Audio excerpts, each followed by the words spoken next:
कहानी की शुरुआत होती है एयरपोर्ट से। स्क्रीन पर हम देखते हैं ब्रैड नाम का एक अनुभवी पायलट जो जल्दी जल्दी अपने जहाज की तरफ बढ़ रहा है।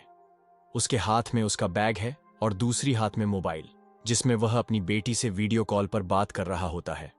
उसकी बेटी मुस्कुराते हुए कहती है, पापा, आज सुबह न्यूज़ में बताया गया कि जिस जगह आप जा रहे हैं वहां मौसम बहुत खराब है। कई फ्लाइट्स कैंसिल हो गई हैं। आप भी अपनी फ्लाइट कैंसिल कर दीजिए। ब्रैड मुस्कुराता है और कहता है, बेटी, चिंता मत करो। मैंने पहले भी ऐसे मौसम में कई बार सुरक्षित उड़ान भरी है। मैं जल्दी घर वापस आ जाऊंगा। बेटी खुश हो जाती है और कॉल काट देती है। ब्रैड जहाज के केबिन में पहुंचता है और अपने को पायलट से मिलता है। को पायलट थोड़ा नर्वस दिख रहा है क्योंकि यह उसकी पहली फ्लाइट है। दोनों पायलट्स के बीच थोड़ी हल्की बातचीत होती है और ब्रैड उसे समझाता है कि हर परिस्थिति में शांत रहना सबसे जरूरी है। तभी एक एयर होस्टेस आती है और ब्रैड को बाहर बुलाती है। बाहर खड़े पुलिस अफसर ब्रैड से कहते हैं, तुम्हें एक खतरनाक कातिल टोनी को अपने साथ दूसरी कंट्री ले जाना होगा। यह बहुत ही खतरनाक और बलवान इंसान है। उस पर मर्डर का केस है। तुम्हें उसे सुरक्षित लेकर जाना होगा। ब्रैड थोड़ी देर सोचता है, लेकिन फिर समझ जाता है कि यह जिम्मेदारी उसी के भरोसे दी गई है क्योंकि वह अनुभवी और समझदार पायलट है। वह टोनी को आखिरी सीट पर बैठा देता है ताकि बाकी पैसेंजर्स को कोई परेशानी न हो। सभी पैसेंजर्स अपने अपने सीट्स पर बैठ जाते हैं। ब्रैड जहाज स्टाफ के पास जाकर सुनिश्चित करता है कि सभी यात्रियों ने सीट बेल्ट बांध ली है। इसके बाद जहाज टेको नफ लेता है। ऊंचाई पर पहुंचने के बाद ब्रैड जहाज को ऑटो पायलट पर डालता है और को पायलट के साथ थोड़ी बातचीत करता है। वह मोबाइल में अपनी बेटी की फोटो दिखाकर कहता है, मैं अपनी बेटी से बहुत प्यार करता हूं और हमारी दुनिया में एक दूसरे के अलावा और कोई नहीं है। शुरुआत में सभी पैसेंजर्स यात्रा का आनंद ले रहे हैं। जहाज सामान्य रूप से उड़ रहा था और दोनों पायलट भी संतुष्ट थे। लेकिन अचानक मौसम बदल जाता है। तेज हवाएं और बिजली गिरना शुरू हो जाती है। जहाज झटके लेने लगता है। ब्रैड तुरंत पैसेंजर्स से अनुरोध करता है कि वे सीट बेल्ट बांध लें। वह रेडियो से कंट्रोल टावर से संपर्क करने की कोशिश करता है, लेकिन मौसम खराब होने की वजह से रेडियो काम नहीं कर रहा था। फिर अचानक बिजली का एक तेज झटका जहाज को लगता है। झटकों से ब्रैड का सिर छत से टकरा जाता है और वह थोड़ी देर के लिए असहज महसूस करता है। हालांकि पैसेंजर्स सुरक्षित हैं, लेकिन अब जहाज में पावर कम होने लगती है। ब्रैड और को पायलट जहाज को संभालने में लग जाते हैं। उन्हें पता था कि अगर और झटका लगता है तो स्थिति गंभीर हो सकती है। धीरे धीरे जहाज की ऊंचाई कम करने की कोशिश शुरू होती है। इसी दौरान पुलिस अफसर और एयर होस्टेस का हाथ टूटने से चोट लग जाती है और वे मर जाते हैं। अब स्थिति और भी गंभीर हो गई थी। पावर कम हो गई थी। जहाज को एयरपोर्ट तक ले जाना संभव नहीं था। ब्रैड ने समंदर में इमरजेंसी लैंडिंग का विकल्प सोचा, लेकिन अचानक दूर एक आइलैंड दिखाई देता है। ब्रैड तुरंत जहाज की दिशा बदलता है और आइलैंड पर लैंडिंग का निर्णय लेता है। कई मुश्किलों और झटकों के बाद ब्रैड जहाज को आइलैंड पर एक सुरक्षित रोड पर इमरजेंसी लैंड कर देता है। सभी पैसेंजर्स सुरक्षित रहते हैं, लेकिन अब ब्रैड को समझ में आता है कि आइलैंड पर खतरनाक लोग रहते हैं और उन्हें जल्दी से मदद बुलानी होगी। जैसे ही ब्रैड और पैसेंजर्स आइलैंड पर उतरते हैं, माहौल गंभीर हो जाता है। जहाज का बिजली सिस्टम कमजोर था और रेडियो भी काम नहीं कर रहा था। ब्रैड तुरंत सभी पैसेंजर्स को समझाता है, दोस्तों, इमरजेंसी की वजह से हमें यहां उतरना पड़ा। फिलहाल थोड़ा सा इंतजार करना पड़ेगा। मैं और मेरा साथी जहाज को ठीक करने की कोशिश कर रहे हैं। आप लोग घबराइए मत, हम जल्द ही मदद बुलाएंगे। सभी पैसेंजर्स डर और चिंता में थे, लेकिन ब्रैड की आत्मविश्वास भरी बातें उन्हें थोड़ी राहत देती हैं। ब्रैड और टोनी रेडियो और जहाज की पावर सिस्टम को जांचने में लग जाते हैं, पर बिजली की अस्थिरता के कारण रेडियो अभी भी ठीक से काम नहीं कर रहा था। ब्रैड फिर पैसेंजर्स के पास जाता है और कहता है, हम रेडियो को ठीक करने के लिए आइलैंड के दूसरी तरफ जाएंगे।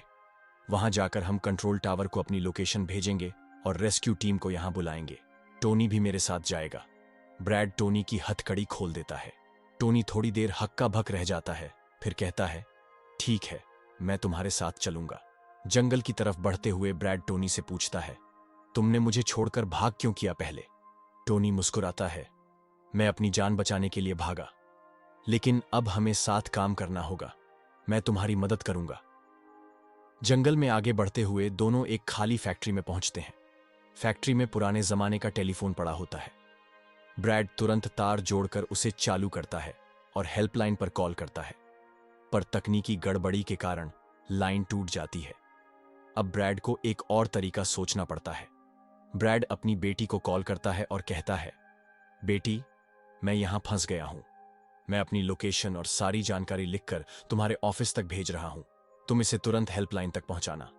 इसी बीच एक आदमी अचानक ब्रैड पर हमला करता है। ब्रैड उसे बहुत मुश्किल से काबू में करता है और बेहोश कर देता है। तभी टोनी अचानक अंदर आता है। उसने उनके हथियार ले लिए थे। टोनी ब्रैड को देखकर कहता है, डरो मत, मैं तुम्हारे साथ हूं। ब्रैड और टोनी फैक्ट्री के नीचे फ्लोर में जाते हैं। वहां उन्हें कैमरा और पासपोर्ट मिलते हैं। कैमरे की रिकॉर्डिंग देखकर ब्रैड को पता चलता है कि इस आइलैंड पर एक खतरनाक आतंकवादी ग्रुप सक्रिय है। ये लोग यात्रियों को किडनैप कर उनकी फैमिली से भारी रकम की मांग करते हैं। पैसेंजर्स को खतरा होने वाला था। ब्रैड और टोनी बाहर निकलते हैं और सामने एक गाड़ी देखते हैं। यह वही गाड़ी थी जो पहले उन पर हमला करने वाले आतंकवादियों की थी। दोनों गाड़ी में बैठकर पैसेंजर्स के पास जाने की कोशिश करते हैं। उधर सभी पैसेंजर्स ब्रैड का इंतजार कर रहे थे। तभी उन्हें गाड़ी की आवाज सुनाई देती है। वे खुश हो जाते हैं और सोचते हैं कि मदद आ गई। पर यह उनकी मदद नहीं थी, बल्कि आतंकवादियों का ग्रुप था। वे गोलियां चलाने लगते हैं। ब्रैड और टोनी ने भी गोलियों की आवाज सुनी और तुरंत योजना बनाने लगते हैं। टोनी कहता है, हमें शांत रहना होगा और सही समय पर हमला करना होगा। आतंकवादी ग्रुप एयर होस्टेस से यात्रियों की लिस्ट मांगता है। डर के मारे एयर होस्टेस लिस्ट दे देती है। ग्रुप के लोग को पायलट से पूछते हैं कि सीनियर पायलट कहां है। को पायलट बताता है कि वह जंगल में गया था। तभी ब्रैड और टोनी भी पहुंच जाते हैं। एक महिला वहां से भागने की कोशिश करती है, पर आतंकवादी उसे गोली मार देते हैं। ब्रैड तुरंत मदद करने जाता है, लेकिन टोनी उसे रोकता है। टोनी कहता है, अभी जाने का सही समय नहीं है, हमें सोच समझकर कदम उठाना होगा। आतंकवादी ग्रुप सभी पैसेंजर्स को बस में बैठा लेता है।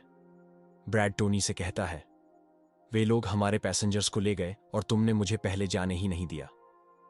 टोनी समझाता है, वे बहुत ज्यादा थे, अकेले तुम इतनी बड़ी फोर्स से नहीं लड़ सकते थे। ब्रैड और टोनी धीरे धीरे प्लेन की तरफ बढ़ते हैं और उन आतंकवादियों को पकड़ लेते हैं जो प्लेन से कीमती सामान चुरा रहे थे। ब्रैड उनसे पूछता है, तुम्हारे लीडर ने पैसेंजर्स को कहां ले गया होगा? उनका जवाब है कि पास ही उनका अड्डा है। इस बीच ब्रैड की बेटी रेस्क्यू एक्सपर्ट के पास वह पेपर पहुंचा देती है जिसमें जहाज की लोकेशन और सारी जानकारी होती है। रेस्क्यू एक्सपर्ट सैटेलाइट की मदद से लोकेशन ट्रैक कर लेता है और जान जाता है कि जहाज एक खतरनाक आइलैंड पर फंसा हुआ है। जैसे ही ब्रैड और टोनी आतंकवादियों के अड्डे के पास पहुंचते हैं, माहौल और भी खतरनाक हो जाता है।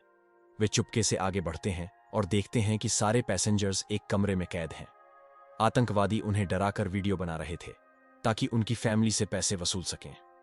ब्रैड टोनी से कहता है, हमें जल्दी से यहां से पैसेंजर्स को निकालना होगा, पर बहुत सारे गार्ड्स हैं। टोनी जवाब देता है, कोई चिंता मत करो, योजना बनाकर ही हम उन्हें बचा सकते हैं। हम धीरे धीरे और चुपके से हर गार्ड को हटाएंगे। दोनों एक एक करके गार्ड्स पर नजर रखते हैं और सही समय का इंतजार करते हैं। जैसे ही मौका मिलता है, टोनी हथौड़ा उठाकर कुछ गार्ड्स को मार देता है। ब्रैड पास जाकर एक गार्ड से चाबी लेता है और पैसेंजर्स के कमरे का ताला खोल देता है। पैसेंजर्स की खुशी का ठिकाना नहीं था। ब्रैड कहता है, जल्दी से उसी बस में बैठ जाओ जिसमें तुम आए थे, मैं तुम्हें सुरक्षित बाहर ले जाऊंगा।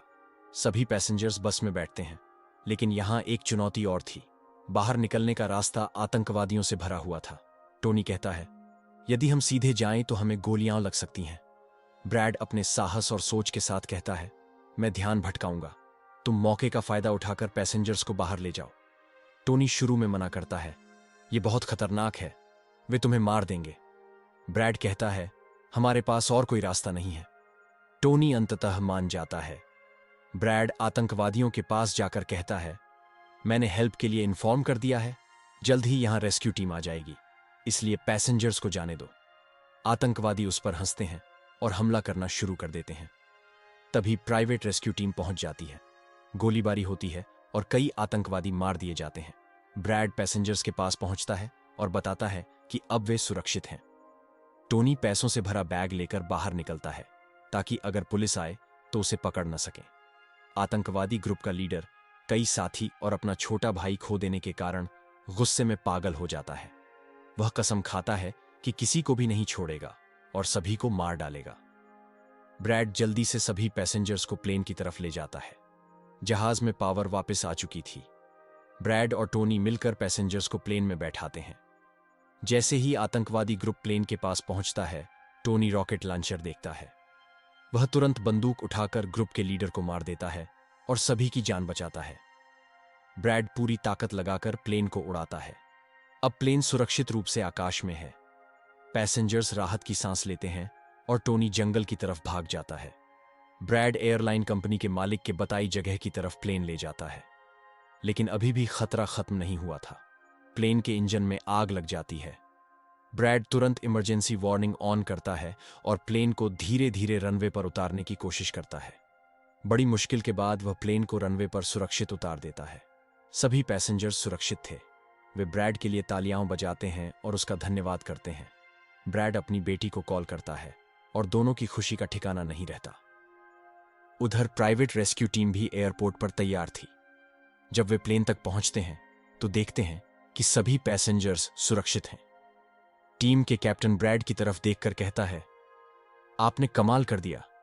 आपका साहस और नेतृत्व सभी को बचाने में मददगार रहा। ब्रैड पैसेंजर्स को देखकर मुस्कुराता है और कहता है, सब सुरक्षित हैं, यही सबसे महत्वपूर्ण बात है। पैसेंजर्स तालियां बजाते हैं और ब्रैड को धन्यवाद देते हैं। ब्रैड अपनी बेटी को कॉल करता है। दोनों की बातचीत में खुशियों की झलक होती है। ब्रैड कहता है, हम सुरक्षित हैं, सब ठीक है। उसकी बेटी भी राहत महसूस करती है और कहती है, पापा, आप सबसे बड़े हीरो हो। इस समय सभी पैसेंजर्स, टीम और ब्रैड खुद महसूस करते हैं कि इस खतरनाक परिस्थिति में धैर्य, साहस और समझदारी ही उन्हें सुरक्षित ले आई।